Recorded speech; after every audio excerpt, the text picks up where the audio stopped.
तो दोस्त तो स्टूडेंट जैसे हम लोग यहाँ देखे थे इससे पहले कांटेक्ट और कांटेक्ट फोर्सेस क्या होता था। कांटेक्ट फोर्सेस वैसे फोर्सेस जिसको कि हम लोग डायरेक्ट मतलब अपने मसल्स के थ्रू अपना काम कर सकें, मतलब उसमें डायरेक्ट हम लोग ऑब्जेक्ट और हमारे हैंड के बीच में क्या हो, कांटेक्ट हो। अब जो होता है कांटेक्ट फोर्सेस के बहुत सारे टाइप्स होते हैं, जिसमें पहला क्या होता है मस्कुलर फोर्सेस है, दूसरा फ्रिक्शनल फोर्सेस है, और भी टाइप्स होते हैं तो उसको हम लोग थोड़ी देर बाद देखेंगे।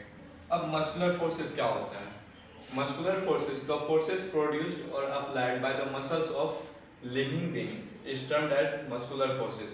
वैसा forces जो produce हो मतलब उत्पादन हो या अप्लाई किया गया हो, किसके द्वारा, मसल्स, हमारे जो शरीर में मसल्स होते हैं उसके द्वारा, of living being. Living being में हम लोग ह्यूमन भी आते हैं, तो जो फोर्सेस प्रोड्यूस और अप्लाइड हुआ हो muscles of living being is termed as muscular forces. जैसे कि हम लोग बैलगाड़ी चलाते हैं तो उसमें हम लोग अपना क्या करते हैं, मसल्स से अपना काम करते हैं, उसको झटका देते हैं तो हमारा मसल्स हुआ मतलब डायरेक्ट कांटेक्ट हुआ। हम लोग एक्सरसाइज करते हैं, जिम करते हैं जिस तरह से पुशअप पुलअप, तो उसमें हमारा क्या होता है, मसल्स हमारा काम करता है, खिंचाव होता है, तो उसको हम लोग क्या बोलते हैं, मस्कुलर फोर्सेस। और दूसरा क्या होता है, फ्रिक्शनल फोर्सेस। फ्रिक्शनल फोर्सेस क्या होता है, frictional forces is also known as force of friction. Friction मतलब क्या होता है, जो अपोज करता हो कोई भी ऑब्जेक्ट को मूव करने से, मतलब जिस तरह से कोई ऑब्जेक्ट मूव कर रहा है उसको स्लो डाउन करना या उसको मतलब resistance to moving body is known as friction. उसको लोग क्या बोलते हैं, फ्रिक्शन बोलते हैं। कोई भी ऑब्जेक्ट मूव कर रहा है तो उसको रोकना फ्रिक्शन बोलते हैं। अब फ्रिक्शन फोर्सेस को हम क्या बोलते हैं, फोर्स ऑफ फ्रिक्शन।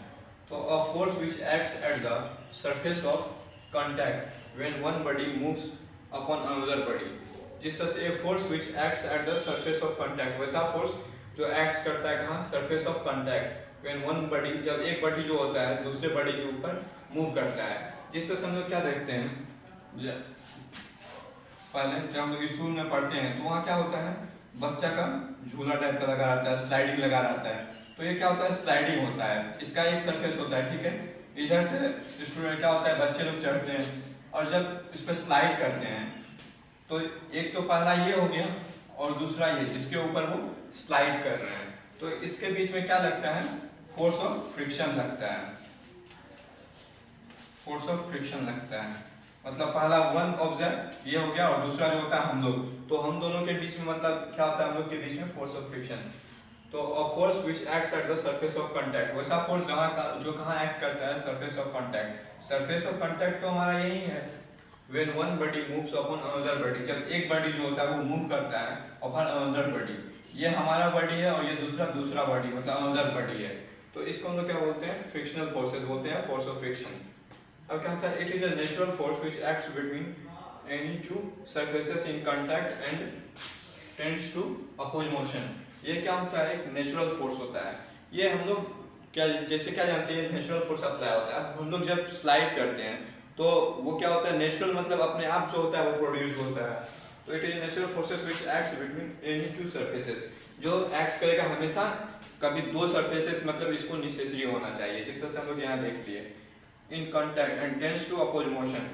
अब जो जब दो सरफेस कांटेक्ट में हो तभी फ्रिक्शनल फोर्सेस या फोर्स ऑफ फ्रिक्शन जो होता है वहाँ अप्लाई होता है, ये उसका नेसेसरी कंडीशंस है। And tends to oppose motion, हम लोग देखते हैं यहाँ क्या करते हैं, अपोज करता है ये मोशन को, मतलब को मोशन क्या होता है, कोई भी बॉडी जो होता है वो मूव कर रहा हो, किसके रिस्पेक्ट में, टाइम के रिस्पेक्ट में वो मूव कर रहा हो, ठीक है। अब वो टेंड्स करता है तो अपोज मोशन, मतलब मोशन करने से उसको क्या करता है, वो रोकता है, तो उसको क्या बोलते हैं, फ्रिक्शनल फोर्सेस बोलते हैं।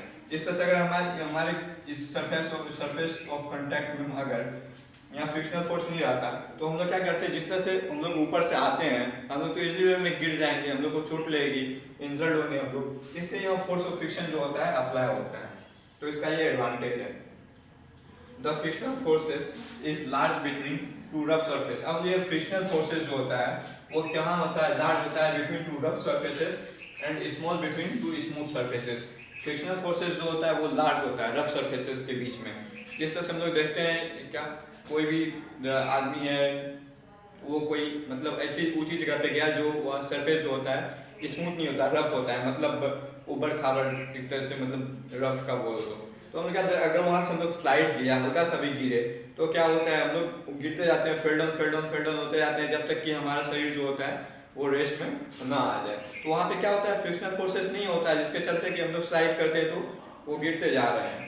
तो ये फ्रिक्शन फोर्सेस जो होता है लाई होता है between two rough surfaces and क्या होता है small between two smooth surfaces. और वो क्या होता है, स्मॉल होता है, मतलब छोटी होती है बिटवीन टू स्मूथ सरफेसेस। जिस तरह से हम लोग अभी यहाँ पे एग्जांपल दिए, एक झूले है जिस पे से बच्चे चढ़े और उस पे से स्लाइड किए, तो स्लाइड करता है तो क्या होता है, स्मूथ सरफेसेस होता है। तो वहाँ पे जो होता है फोर्स ऑफ कांटेक्ट होता है हमारे मतलब एक हमारे बॉडी में और दूसरा वो झूले का जो बॉडी है, स्लाइडिंग सरफेस जो होता है उसके बॉडी में। तो वहाँ फोर्स ऑफ कांटेक्ट जो होता है अच्छी लगती है, मतलब अच्छा रहता है, बैलेंस रखता है, जिसके चलते कि हम लोग वहाँ पे गिरते नहीं हैं। तो ये जान लिया, the friction force is large between two rough surfaces and smooth between and small between two smooth surfaces. Now we can able to write on pen and paper. अब इसका एग्जांपल हम लोग क्या देख सकते हैं, हम लोग जैसे क्या होते हैं पेन पेपर पे लिखते हैं या पेंसिल लिखते हैं कोई भी पेपर पे या कॉपी पे, तो हम लोग जो होता है ये भी एक उसका एग्जांपल है। अगर वो स्मूथ नहीं होता तो हम लोग लिख नहीं पाते। तो वहाँ भी जो होता है कौन सा फोर्स एक्ट करता है, फ्रिक्शनल फोर्सेस एक्ट करता है। और ये किसका हुआ, फ्रिक्शनल फोर्सेस अब कांटेक्ट फोर्सेस का। अब कांटेक्ट फोर्सेस जानते हैं, जब हम लोग पेन और पेपर पे लिख रहे हैं तो हमारा क्या होता है, डायरेक्ट कांटेक्ट होता है बिटवीन पेन एंड पेपर के बीच में। It also prevents a stationary object from motion. ये जो होता है क्या करता है, प्रिवेंट्स करता है, मतलब बचाता है कोई भी स्टेशनरी ऑब्जेक्ट को फ्रॉम मूविंग। जिस तरह से हम लोग पहले जाने थे, फॉर फ्रिक्शन क्या होता है, resistance to motion of resistance to motion या मूविंग बॉडी।